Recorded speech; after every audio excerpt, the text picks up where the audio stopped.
Hai semuanya, kami dari kelompok 11 Tumbuh Kembang Anak. Sebelumnya, perkenalkan nama saya Alicia. Di sini kelompok kami akan memberikan secuil informasi terkait thalassemia. Nah, sebelum membahas lebih lanjut terkait thalassemia, kita kenalan dulu yuk sama teman-teman yang lainnya. Kenalin, aku Mita. Nama aku Auliana Nasyara. Nama aku Nadia Mutiara. Aku Oki. Aku Anita. Dan hai, aku Fiona. Thalassemia itu apa sih? Thalassemia adalah penyakit kelainan darah, di mana usia sel darah merah akan 2-4 kali lebih pendek daripada sel darah pada umumnya. Thalassemia juga dapat terjadi pada anak-anak loh. Pada anak-anak yang mengalami thalassemia akan ditandai dengan kekurangan darah, sehingga perlu transfusi darah secara rutin seumur hidupnya. Namun ada cara lain untuk meminimalisir lahirnya anak-anak yang terkena thalassemia, yaitu dari masa prakonsepsi orang tuanya, di mana thalassemia juga disebabkan oleh genetik atau keturunan. Selanjutnya, terdapat jenis thalassemia, yaitu ada thalassemia mayor dan thalassemia minor. Jika pada thalassemia mayor ditandai dengan anak akan pucat, perkembangannya akan lambat tidak sesuai usia, terjadi perubahan bentuk wajah di mana penonjolan tulang maksila atau rahang atas, dan juga pada thalassemia minor biasanya tidak dapat diketahui secara pasti karena terlihat seperti normal. Lalu, apa sih penyebab dari thalassemia? Seperti yang telah dikatakan, thalassemia sendiri merupakan penyakit genetik atau keturunan yang menyebabkan eritrosit hancur lebih cepat daripada waktu seharusnya. Nah, apabila dilihat dari segi genetik, di sini persilangan yang mungkin terjadi adalah apabila kedua orang tua mengidap thalassemia minor, maka mereka berpeluang memiliki 25% anak mengidap thalassemia mayor, 50% anak mengidap thalassemia minor atau pembawa sifat, serta 25% anak normal.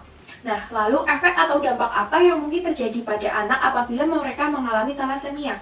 Karena thalassemia membutuhkan transfusi darah secara terus-menerus, maka dikhawatirkan memiliki kadar zat besi dalam darah yang berlebih. Nah, apabila penimbunan zat besi dalam darah ini sampai disimpan di organ-organ, maka dapat menyebabkan gangguan dari fungsi organ tersebut. Biasanya, gangguan fungsi organ tersebut mulai terlihat pada anak-anak yang telah lama menerima transfusi darah atau biasanya pada anak-anak pengidap thalassemia yang berumur 5 tahun ke atas. Oke, selanjutnya kita akan bahas tentang asupan gizi pada anak dengan thalassemia. Kondisi status gizi pada penderita thalassemia umumnya mengalami defisiensi baik zat gizi makro maupun zat gizi mikro akibat adanya proses hemolitik atau pemecahan sel darah merah yang lebih cepat, peningkatan kebutuhan zat gizi, dan juga adanya penyakit komorbid. Nah, oleh karena itu, kebutuhan zat gizi pada anak dengan thalassemia umumnya lebih tinggi daripada kebutuhan gizi pada anak yang sehat. Selain itu, pada beberapa zat gizi, anak dengan thalassemia rawan mengalami toksisitas karena anak dengan thalassemia rutin menjalani transfusi darah. Lalu bagaimana sih pengaturan diet pada anak dengan thalassemia? Nah, anak dengan thalassemia ini dapat kita berikan pengaturan diet yang tinggi protein, tinggi vitamin B terutama asam folat, dan juga zinc, serta rendah zat besi dan juga vitamin C untuk mencegah terjadinya toksisitas. Nah, tadi kan sudah disebutkan ya bahwa salah satu pengaturan diet pada anak dengan thalassemia yaitu rendah zat besi. Namun, anak tidak dianjurkan nih untuk diberikan teh sebagai penghambat zat besi karena jika anak diberikan teh, itu dapat mengurangi asupan susu pada anak. Yang mana susu sendiri itu mengandung zat nutrisi yang baik seperti kalori, protein, zinc, dan juga kalsium. Selanjutnya, kita bakal bahas nih mengenai asupan zat gizi mikronutrien yang perlu diperhatikan pada anak dengan thalassemia berupa vitamin dan mineral. Mineral pertama yang akan kita bahas yaitu zat besi. Anak dengan thalassemia yang menjalankan transfusi darah secara rutin itu beresiko terjadinya deposisi zat besi dalam jaringan tubuhnya. Hal ini dapat menyebabkan risiko terjadinya kerusakan organ akibat kelebihan zat besi dalam tubuh. Nah, oleh karena itu, anak dengan thalassemia dianjurkan untuk mengurangi asupan zat besinya dengan tidak mengonsumsi makanan yang tinggi zat besi seperti daging merah.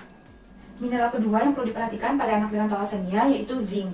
Zinc merupakan mineral yang berfungsi untuk pertumbuhan dan perkembangan pada anak, terutama percepatan pertumbuhan tinggi badan pada anak dan densitas tulang.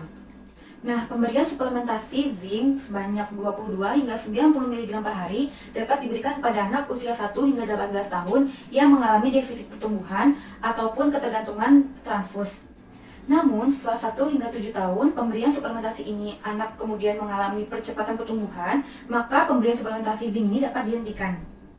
Mineral ketiga yang perlu diperhatikan pada anak dengan thalassemia yaitu kalsium. Kalsium berperan untuk mencegah terjadinya osteoporosis pada anak dengan thalassemia. Anak thalassemia yang kurang mendapatkan asupan kalsium melalui makanannya dapat diberikan berupa suplementasi kalsium. Nah, anak thalassemia dianjurkan untuk mengonsumsi makanan yang kaya akan kalsium seperti susu, keju, dan yogurt yang juga dapat menghambat terjadinya penyerapan zat besi. Nah, tadi kan udah dibahas mengenai mineral apa aja yang perlu diperhatikan pada anak dengan thalassemia. Sekarang kita bahas tentang vitamin yang perlu diperhatikan, yaitu ada vitamin D, vitamin C, vitamin E, dan juga asam folat atau vitamin B9. Oke, yang pertama vitamin D. Kenapa perlu diperhatikan asupan vitamin D? Nah, seperti yang kita tahu, vitamin D itu kan fungsinya untuk pertumbuhan tulang, sedangkan pada anak dengan thalassemia ini rentan mengalami osteoporosis.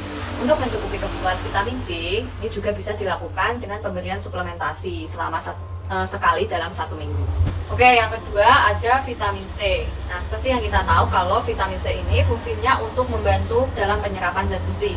Padahal tadi pada anak thalassemia itu rentan mengalami toksisitas zat besi, sehingga asupan vitamin C ini perlu diturunkan dengan tipsnya yaitu tidak mengkonsumsi buah dan sayur segera setelah makan. Yang ketiga yaitu vitamin E. Pada anak dengan thalassemia rentan mengalami defisiensi vitamin E karena tingginya radikal bebas. Sedangkan kita tahu bahwa vitamin E itu adalah salah satu antioksidan yang menangkal stres oksidatif. Selain itu juga vitamin E ini melindungi sel darah merah dari lisis atau pemecahan yang terlalu cepat tadi. Nah, yang terakhir ada asam folat. Pada anak dengan thalassemia ini juga rentan mengalami defisiensi asam folat. Padahal asam folat ini penting untuk perkembangan otak. Nah, untuk pemenuhannya dapat diberikan dengan makanan tinggi asam folat seperti alpukat atau kacang-kacangan atau ikan. Nah, salah satu pengobatan thalassemia yaitu transfusi darah yang dilakukan untuk mempertahankan kadar hemoglobin tetap dalam batas yang normal. Ada beberapa hal yang perlu diperhatikan sebelum dan sesudah melakukan transfusi, yaitu asupan zat besi dan vitamin C. Hal ini karena transfusi dapat menyebabkan penumpukan zat besi, sehingga anak disarankan untuk mengonsumsi makanan yang rendah zat besi dan vitamin C. Sedangkan sebelum transfusi, anak disarankan untuk mengkonsumsi makanan yang tinggi zat besi dan vitamin C karena adanya anemia. Beberapa makanan yang tinggi zat besi baik dikonsumsi sebelum transfusi yaitu organ dalam seperti hati, ginjal ataupun limfa, daging sapi, hati dan empal ayam, ikan pusu, kerang, telur ayam, telur bebek, buah kering seperti kismis, kacang yang digoreng ataupun dibakar, biji-bijian yang dikeringkan, dan juga sayuran hijau seperti bayam, kalian, dan kangkung. Sedangkan beberapa contoh bahan makanan dengan kandungan zat besi yang sedang dan rendah yang baik dikonsumsi oleh anak setelah transfusi darah yaitu daging ayam, tahu, sawi, kacang panjang, ikan pusu, bawang dan gandum, nasi, mie, roti, biskuit, umbi-umbian, semua jenis ikan, semua jenis buah yang tidak dikeringkan, dan juga susu, keju, minyak, dan lemak.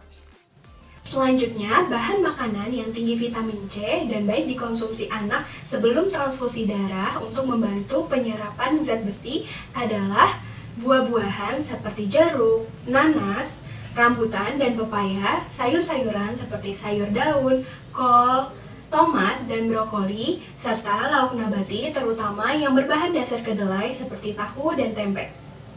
Adapun bahan makanan yang memiliki kandungan vitamin C rendah dan baik untuk dikonsumsi anak setelah melakukan transfusi darah adalah semua jenis serealia, semua jenis daging dan protein hewani, serta semua jenis susu, lemak, keju, dan minyak. Selanjutnya kita akan membahas tentang mitos atau fakta.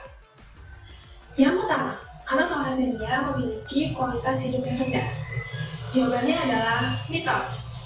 Anak thalassemia dapat memiliki kualitas hidup yang baik jika menjalani 2 terapi, yaitu terapi transfusi darah dan terapi kalsium. Yang kedua, anak thalassemia beresiko mengalami kelainan tulang. Jawabannya adalah fakta. Jadi anak thalassemia memang beresiko mengalami kelainan tulang karena penumpukan zat besi akan menyebabkan terganggunya hormon pertumbuhan, sehingga pertumbuhan tulang juga akan terganggu. Dan yang ketiga, anak thalassemia tidak boleh mengkonsumsi daging sapi. Jawabannya adalah fakta. Ya, anak thalassemia tidak dianjurkan untuk mengkonsumsi daging sapi atau sumber protein lain yang tinggi zat besi. Hal ini karena konsumsi makanan dengan tinggi zat besi akan menyebabkan penumpukan zat besi yang berlebih, sehingga akan mengganggu pertumbuhan anak. Jadi Mams, kesimpulannya, diet pada anak thalassemia harus diperhatikan yaitu diet tinggi protein, vitamin B khususnya asam folat, dan zinc, serta diet rendah zat besi dan vitamin C. Anak thalassemia memang tidak dianjurkan untuk mengkonsumsi makanan tinggi zat besi, terutama setelah melakukan transfusi darah, supaya menghindari penurunan zat besi. Tapi Mams, anak boleh diberikan makanan dengan zat besi jika belum atau sebelum melakukan transfusi darah. Nah, dengan melakukan terapi diet dan terapi medis yang tepat, maka anak akan memiliki kualitas hidup yang baik. Baiklah, sekian informasi yang dapat kami sampaikan mengenai tumbuh kembang anak thalassemia, terutama dari segi gizi. Semoga informasi yang dapat kami sampaikan dapat bermanfaat. Mohon maaf atas segala kekurangannya. Sampai jumpa di next video.